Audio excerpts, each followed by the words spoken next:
오늘 아침에 함께 나누시는 말씀은 생명의 오늘의 양식에 보니까 마태복음 24장입니다. 마태복음 24장 32절부터 44절까지 말씀 되겠습니다.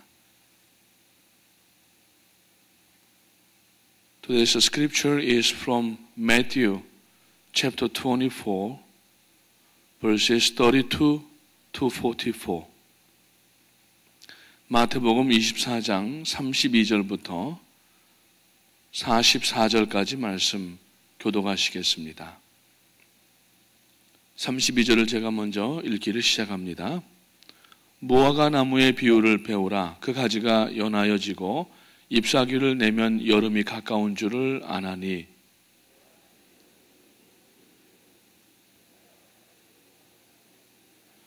내가 진실로 너희에게 말하노니 이 세대가 지나가기 전에 이 일이 다 이루리라.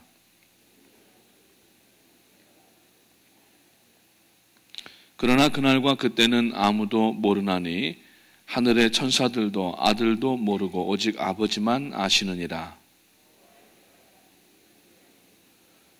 홍수 전에 노아가 방주에 들어가던 날까지 사람들이 먹고 마시고 장가들고 시집가고 있으면서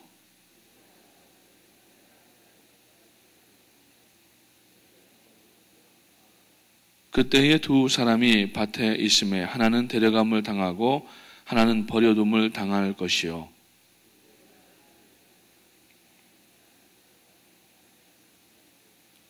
그러므로 깨어 있으라. 어느 날에 너희 주가 임할는지 43절 너희가 알지 못함이니라.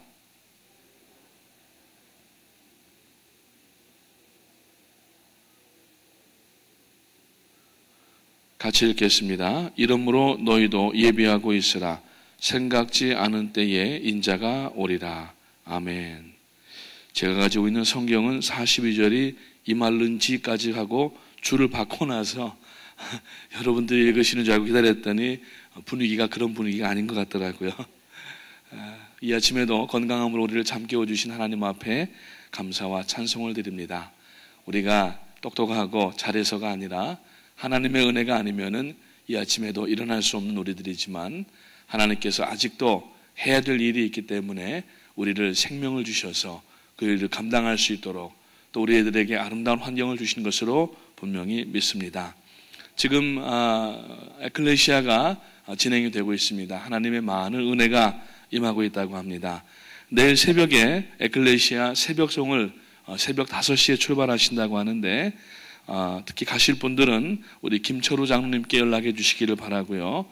새벽 5시에 출발합니다. 기억하시고 준비해 주시는데 윗도리는 남자분들은 하얀 셔츠, 여자분들은 하얀 브라우스, 그리고 바지는 남자분들은 바지 까만 바지, 여자분들은 검정색 치마를 입으시면 된다고 말씀을 합니다. 함께 올라가셔서 은혜를 도와주시고 또 많은 은혜가 이번에도 임하여서 결단되어지고 또 은혜와 은사를 받는 귀한 역사가 나타날 수 있도록 도와주시기를 바랍니다. 이 마태복음 24장에는 예수님께서 마지막 때 어떤 일이 일어나는지에 대해서 말씀하시는 그러한 내용들로 가득 차 있습니다. 특별히 이 마태복음 24장에 우리가 잘 알고 있는 내용은 난리와 난리 소문을 듣겠으나 너희는 삼가 두려워 말라. 이러한 일이 있어야 하되 끝은 아직 아니니라. 이렇게 말씀을 하고 있습니다. 어제 새벽에 말씀을 드렸는지 기억이 안 나는데 왜냐하면 지난 주일날 일부에 때 말씀드렸고 어제 성서대학에서 말씀드린 건 기억나는데 새벽에 말씀을 드렸는지 기억이 안 납니다.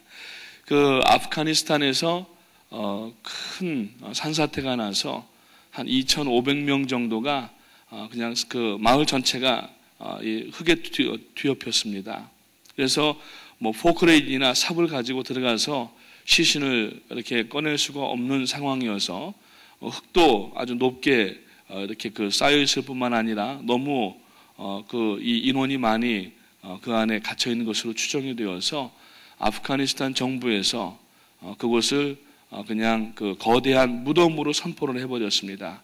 아예 구조 작업을 할 생각도 안 하고 그래서 mass grave라고 하는 사상 초유의 이러한 엄청난 재난이 아프가니스탄에 닥쳤고, 또 터키에는 지하 2km 갱도에서 사람들이 그 탄광에 들어가서 캐다가 폭발 사고가 있었는데 그 갱도가 무너져 버린 겁니다.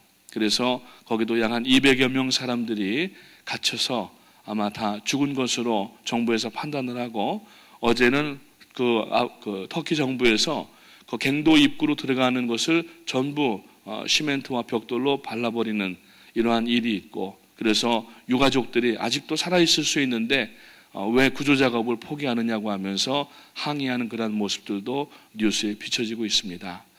한국도 벌써 한 달이 넘어갔습니다. 세월호가 깊은 바닷물 속에 잠겨서 수많은 인명이 이렇게 또 유명을 달리하고 아직도 17구의 시신을 인양하지 못한 가운데 실종 상태로 남겨져 있는데, 참 얼마나 어려운 이러한 일들이 생기는지 알 수 없습니다. 참 마지막 때입니다. 전쟁, 나라와 나라들마다 전쟁이 있고 도처에서 기근과 지진이 일어나고, 여러분 이 지진이라고 하는 것도 가만히 살펴보면은 물론 옛날에도 지진이 있었습니다. 화산도 터지고 지진도 있었지만은 지질학자들이 공통적으로 이야기하는 것이 근래에 들어와서 지진 활동이 그 이전에 옛날보다 보통 10배 이상이 많아졌다고 이야기를 합니다. 이것은 여러 가지 정황을 살펴볼 때에 오늘 이 본문에서 예수님께서 무화과 나무의 비유를 배우라. 그 가지가 연하해지고 잎사귀를 내면 여름이 가까운 줄을 아나니 이와 같이 너희도 이 모든 일을 보거든 인자가 가까이 곧 문 앞에 이른 줄 알라. 이렇게 말씀을 하고 계십니다. 오늘 기도하신 집사님께서도 기도하시면서 이제 말세의 지말이 가까워졌는데 우리들에게 맡겨주신 사명을 잘 감당하게 하여 주시옵소서, 이렇게 기도하셨습니다.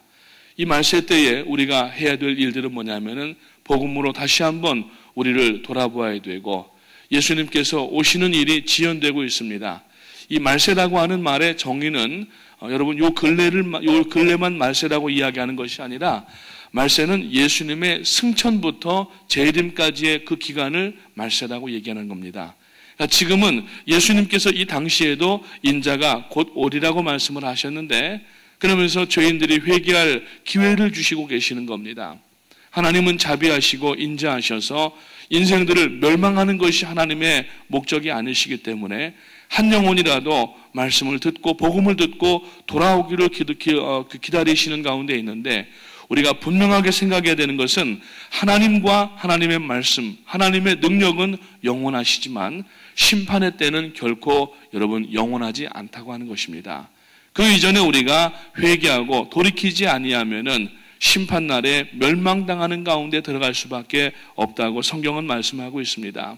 그래서 오늘 우리는 지금 자다가도 깰 때가 되었고 우리들에게 기름이 준비가 되었는가 하는 것을 살펴보아야 되고, 이 말세에 대한 그 예언의 말씀 가운데 비유를 드셨는데 10처녀 비유를 하십니다.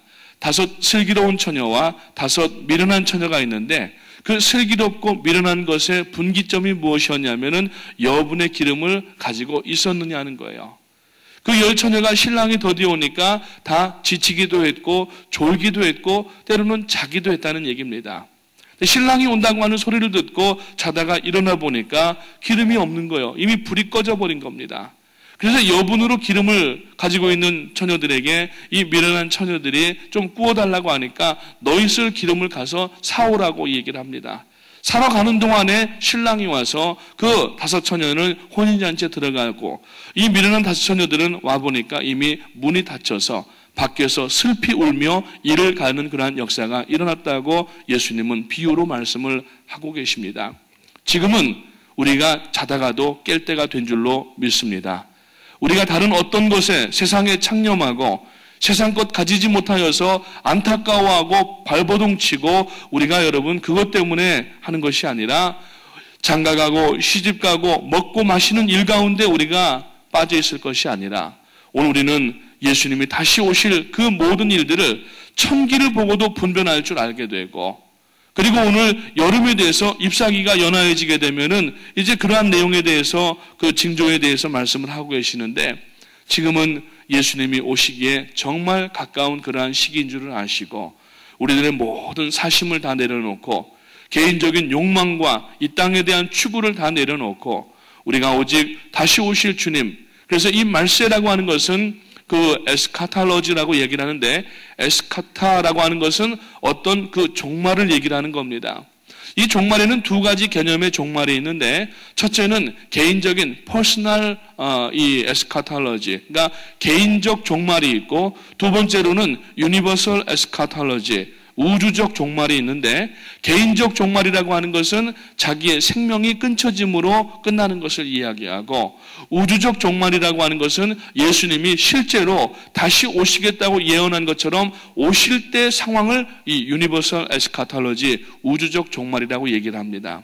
그런데 우리가 주의해야 될 것은 우주적 종말은 오늘 이 본문에도 보니까 아무도 알지 못해요. 36절에 보니까 하늘의 천사도 모르고 심지어는 예수님 자신 아들도 모르고 오직 아버지만 아신다고 말씀을 하고 있는데, 모든 것 상황을 보고 정황을 살펴볼 때에 예수님이 다시 오실 때가 가까워진 것을 우리가 알아야 되는데, 오늘 분명하게 이 말씀 가운데에서 37절에서 예수님께서 이 노아의 때와 같이 인자의 임함도 그러하리라고 얘기합니다.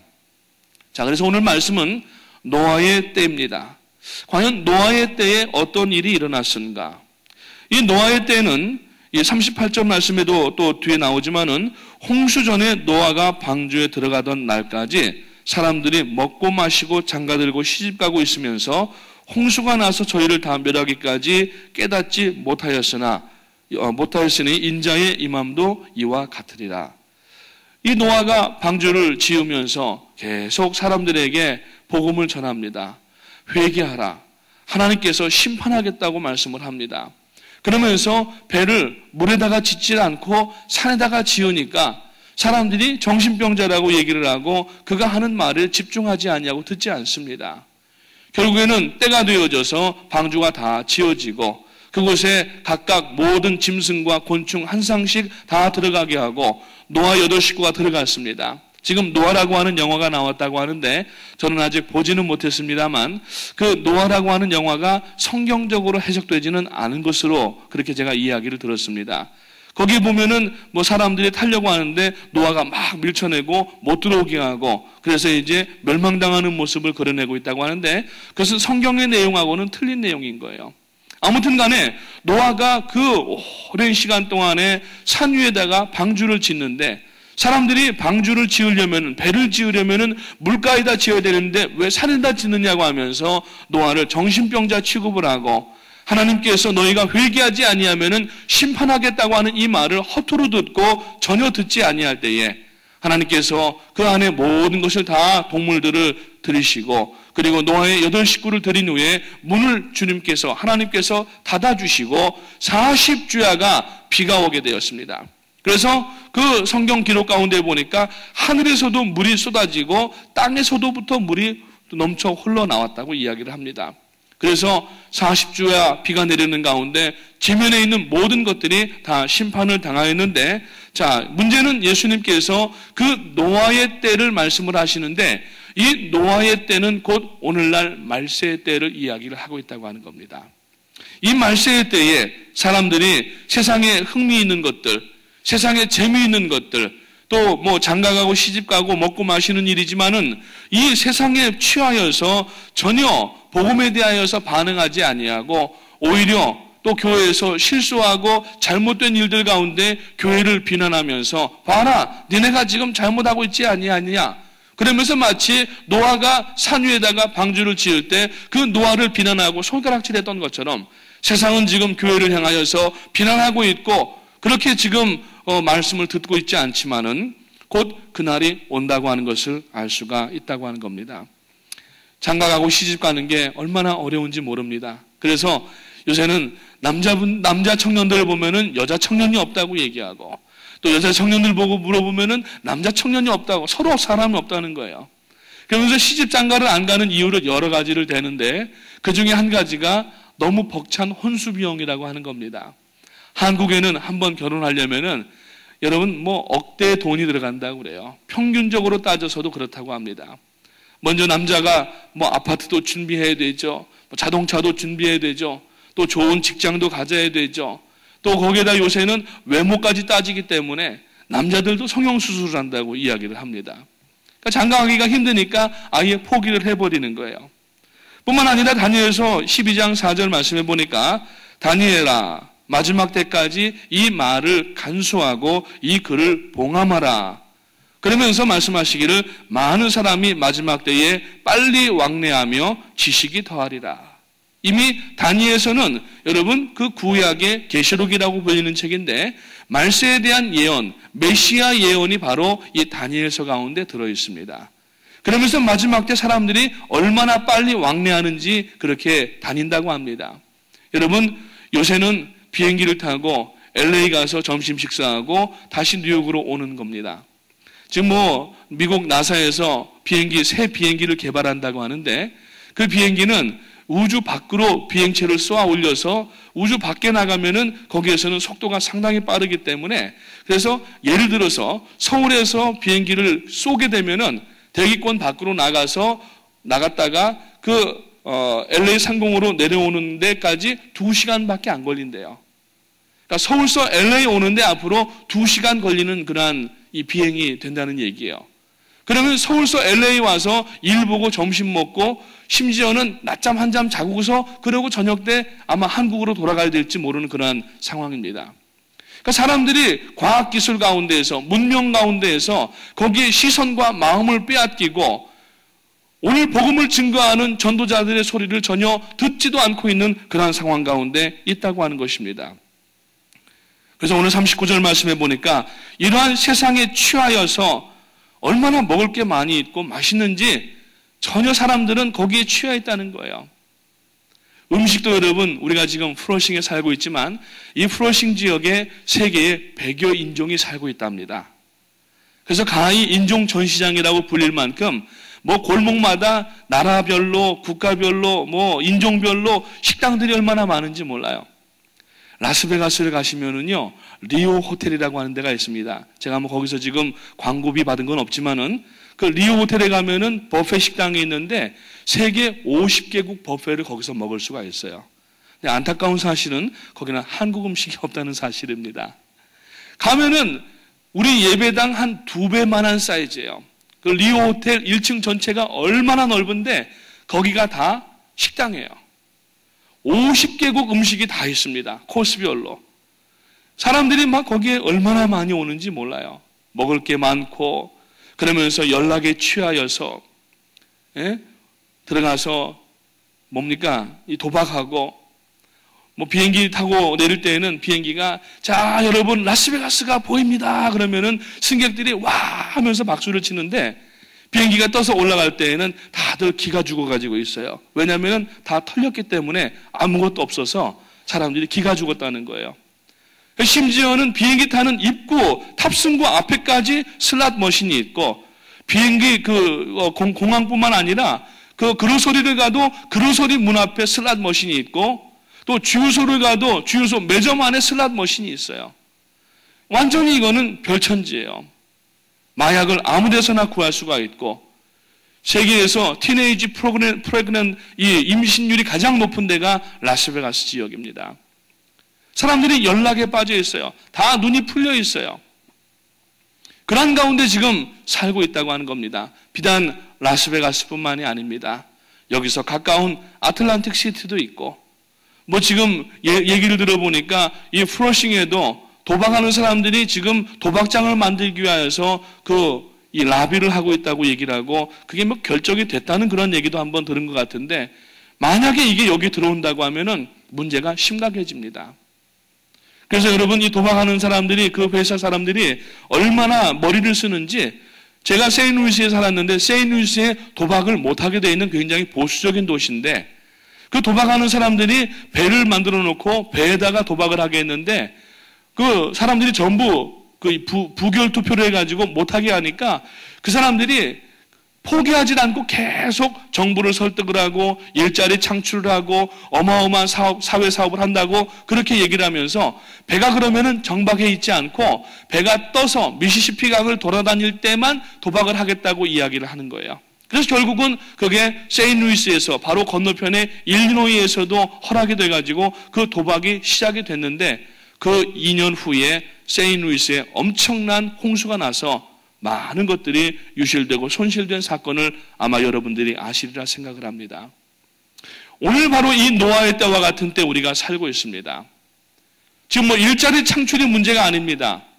여러분 도박장에 들어오면은 당연하게 들어오는 게 마약의 문제고 당연하게 들어오는 게 범죄의 살인의 문제고 당연하게 들어오는 게 사기의 문제예요. 그러면 이러한 일들 가운데 어린아이들이 마음을 빼앗기기 때문에 어린아이들도 들어다니기 시작하면은 여러분 그 지역이 완전히 황폐화가 되어지는 겁니다. 바로 노아의 때라고 이야기를 하고 있습니다. 하나님께서 창세기 6장에서 그 노아에게 방주를 지으라고 말씀을 하셨습니다. 오늘 우리는 바로 우리 이 예배당이 노아의 방주를 다시 한번 기억을 하시고 때를 얻든지 못 얻든지 나가서 이 복음을 빨리 전해야 될 사명이 우리에게 있다고 하는 것을 기억해야 됩니다. 그래서 이 노아의 때는 바로 오늘 우리의 때라고 하는 것을 알아야 되고 이것을 먼저 우리가 예수 믿고 구원 얻고 이 사실을 인지했다고 하면은 오늘 우리는 앉아있을 수가 없고 이 복음을 증거하기 위하여서 오늘도 담대하게 일어나서 환영받든지 핍박받든지 시간이 있든지 없든지 내 어떤 개인적인 그러한 감정과 내 형편에 따지지 아니하고 하나님께서 가라고 하시는 곳마다 나가서 복음을 증거하는 그러한 삶을 살아야만 된다고 하는 것입니다. 이 노아의 때의 이야기가 베드로후서에 또 나옵니다. 베드로후서 3장 부근에 가게 되면은 이 노아의 때에 대해서 말씀이 나옵니다. 뭐냐면은 예수님께서 십자가에 죽으시고 음부에 내려가셨다라고 하는 그러한 기록이 베드로후서 3장 뒷부분에 나와 있는데 거기에서 뭐라고 얘기하냐면은 노아의 때에 노아의 말에 회개하지 아니하였던 영혼들에게 가서 예수님께서 선포하셨다라고 얘기를 합니다. 근데 천주교에서는 이것을 어떻게 얘기하냐면은 선포라고 하는 것은 여러분 너희들이 그 노아의 때에 멸망당할 그때에 회개하고 돌이키지 않았기 때문에 너희는 이제 마지막에 무저갱으로 들어가게 될 것이다라고 하는 선포예요. 프로클레메이션입니다. 근데 천주교에서는 이걸 어떻게 얘기를 하냐면은 이것은 연옥이라고 하는 것을 만들어서 거기에 들어가서 대기하고 있다가 그 사람을 위하여서 뒤에서 가족이나 친구들이나 누군가가 그 사람의 이름을 부르면서 헌금을 하고 기도를 하게 되면은 연옥에 가 있는 사람이 천국으로 간다는 거예요. 여러분 이 베드로 전후서를 살펴보시게 되면은 하늘의 천사들도 악한 일을 한 천사들이 있다고 그랬어요. 그게 누구냐면은 사단입니다. 그들이 지금 갇혀져 있는 곳이 있습니다.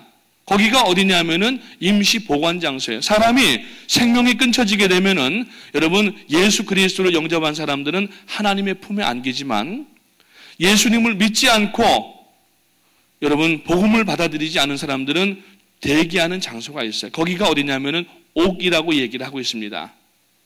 그리고 거기에 그 악한 천사들, 이 사단이 수하에 있는 그러한 부하들이 거기 있고 이제 마지막으로 심판날에 하나님께서 그 예수 믿지 않고 죽은 영혼들과 사단과 모든 이 졸개들이 완전히 무저갱으로 던져지기 위하여서 준비된 그러한 상태를 이야기하는 것이라는 거예요. 그때 그 사람들이 어떤 사람들이냐면은 노아의 때에 노아의 말을 듣지 아니하고 하나님 앞에 회개하지 아니하고 연락 가운데 빠져 살다가 결국은 홍수 심판 가운데 죽은 사람들을 이야기를 하는 것입니다. 오늘 여러분 예수님께서 요한계시록 16장에 말씀하십니다. 보라 내가 도적같이 오리니 누구든지 깨어 자기 옷을 지켜 벌거벗고 다니지 아니하며 자기의 부끄러움을 보이지 아니하는 자가 복이 있다고 말씀을 하고 있습니다. 그래서 오늘 우리는 하나님 앞에 이 마지막 때를 살아가는 성도로서 마치 노아의 때와 같은 이때를 우리가 살아가면서 내가 해야 될 일이 무엇인지를 먼저 알아야 되고 우리의 신분이 무엇인지를 알면서 죄와 하나님의 은혜를 계속 번갈아 오가며 이러한 삶을 사는 것을 중단해야 되고 우리가 죄를 끊어버리고 우리의 모든 구습들을 끊어버리고 오직 말씀을 인하여서 하나님 앞에 나에게 아직까지 더 더러운 죄의 그림자와 그늘이 있지 아니한가를 살펴보면서 자기 자신을 정결케 할 뿐만 아니라 지금도 그 사망의 깊은 물 가운데에서 빠져가는 사람들, 죽어가는 사람들 향하여서 구원의 밧줄을 우리가 던지는 사명이 오늘 우리들에게 있다고 하는 것입니다. 그래서 고린도후서 13장 5절 말씀해 보니까 너희가 믿음이 있는가 너희 자신을 시험하고 너희 자신을 확증하라. 예수 그리스도께서 너희 안에 계신 줄을 너희가 알지 못하느냐? 그렇지 아니면 너희가 버리운 자라고 말씀을 합니다. 오늘 우리는 지금 살아있는 동안에 바로 심판날을 앞두고 있는, 우리에게는 물론 심판날은 아닙니다. 그날은 심판날이지만 그 심판은 불신자들에게 복음을 그토록 전하였지만은 복음을 조소하고 복음에 대해서 손가락질했던 사람들에게는 멸망의 날, 심판의 날이지만 오늘 예수를 믿고 자기 자신을 정결케 할 뿐만 아니라 하나님께서 때를 얻든지 못 얻든지 나아가서 복음을 증거하라고 하는 그 일 가운데 창념하여서 그 일을 감당하며 나갔던 사람들에게는 그날이 상급의 날이고 구원의 날인 줄로 믿으시기를 주님의 이름으로 축원합니다. 그래서 그때까지 너희 자신을 시험하고 확증하라고 이야기를 합니다. 이 시험이라고 하는 것은 자기 자신을 시험에 빠지라는 얘기가 아니라 하나님의 말씀을 읽으면서 이 말씀은 우리들에게 영혼의 거울의 역할을 하는데 이 말씀을 읽지 아니하면은 자기 자신을 비추어 볼 수가 없다라는 얘기예요. 물론 연약하게 사람에게는 양심이라고 하는 것이 있습니다. 도덕과 윤리의 리스판드를 하는 양심이라고 하는 것이 있는데 사람의 죄를 지은 사람의 마음의 양심은 이미 타락한 양심이기 때문에 올바로 깨끗하게 볼 수가 없습니다. 오직 오늘 우리가 하나님의 말씀에 의지할 때에만 우리가 양심에 더럽게 끼어있는 때들과 먼지를 떨어내버릴 수가 있는 것이고 그래서 말씀을 통해서만 우리들 자신이 무엇이 죄가 있고 어디가 잘못되었는지를 비로소 알 수가 있게 된다는 얘기입니다. 그래서 그것을 알고 하나님 앞에 회개하며 나가는 것을 바울은 고린도후서 13장에서 너희 자신을 스스로 시험하라고 말씀을 하고 있다고 하는 것입니다. 그래서 우리는 항상 우리들 자신을 시험해 봐야 됩니다. 하나님이 우리를 달아보고 계시고 우리들의 마음에 경영하는 것까지 마음의 깊은 곳까지 감찰하시는 하나님이신데 우리가 지금 사람을 대하는 것처럼 하나님 앞에도 숨길 줄 안다고 얘기하면서 자꾸 밑바닥에다 숨긴다고 하면은 여러분 우리가 잘못될 수가 있다고 하는 것입니다. 두 번째로 마지막 때를 살아가는 성도는 정직하게 살아야 됩니다. 성도의 여러분 표지는 정직입니다. 왜냐하면 하나님이 정직하신 하나님이시고 순결하신 하나님이시기 때문에 오늘 하나님을 아버지로 섬기는 성도들은 성도들 자신도 정직해야 됩니다.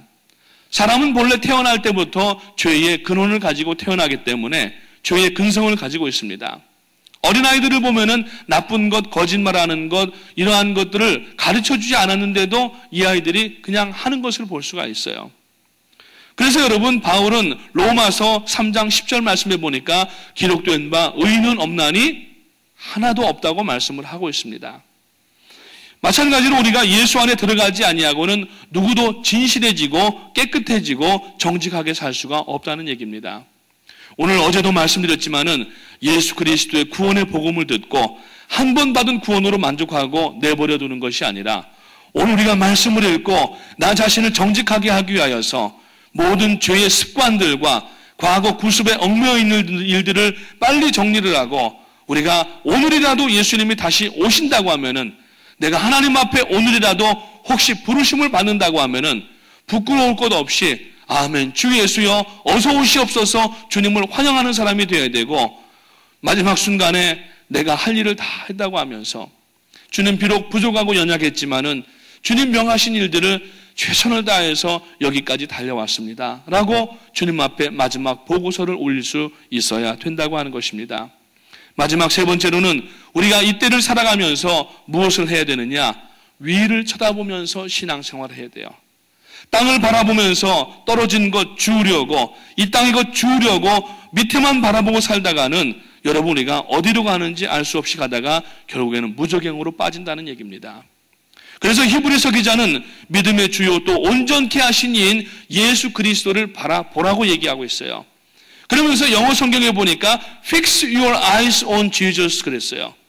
fix라고 하는 건 뭡니까? 갖다가 고정시키라는 얘기예요. 오늘 우리들이 비록 이 땅에 살고 있지만 우리들의 이 시선을 땅에다가 권세에다가 물질에다가 권력에다가 두지 아니하고 오직 예수 그리스도 십자가에다가 우리들의 눈을 고정하고 똑바로 걸어 나가게 되면은 주님께서 우리를 보호하시고 인도하시고 사단이 감히 우리를 침노치 못하도록 막아주시고 보호하시고 입체 수송작전을 하시는 하나님이신 줄을 믿으시기를 주님의 이름으로 축복합니다. 그래서 마지막 때를 살고 있는 우리 성도들은 누가복음 21장 28절 말씀에 보니까 이런 일이 되기를 시작하거든 일어나 머리를 들라 그랬어요. 머리를 들고 너희 구속이 가까웠다는 것을 알라고 얘기를 합니다. 오늘 여러분 마지막 때 되어져가는 일들, 하나님 앞에 다시 한번 세상이 쉽게 얘기해서 돌아가는 일들을 영적인 관점에서 한번 살펴보시기 바랍니다. 어제 있던 날 오늘 그대로 있고 내일도 있겠지 생각하지 마시고 사람의 인생은 장구하지 않습니다. 반드시 끝나는 날이 오게 되고 이 땅의 모든 생명들도 반드시 끝나는 날이 오게 되는데 그날을 지혜롭게 준비하는 우리가 될 때에 비록 노아의 때와 같은 세대에 살고 있지만 노아의 때에 사람들과 같이 멸망당하지 아니하고 예수 그리스도로 구원받으며 나가는 성도가 되는 줄로 믿으시기를 주님의 이름으로 축원합니다. 기도하겠습니다.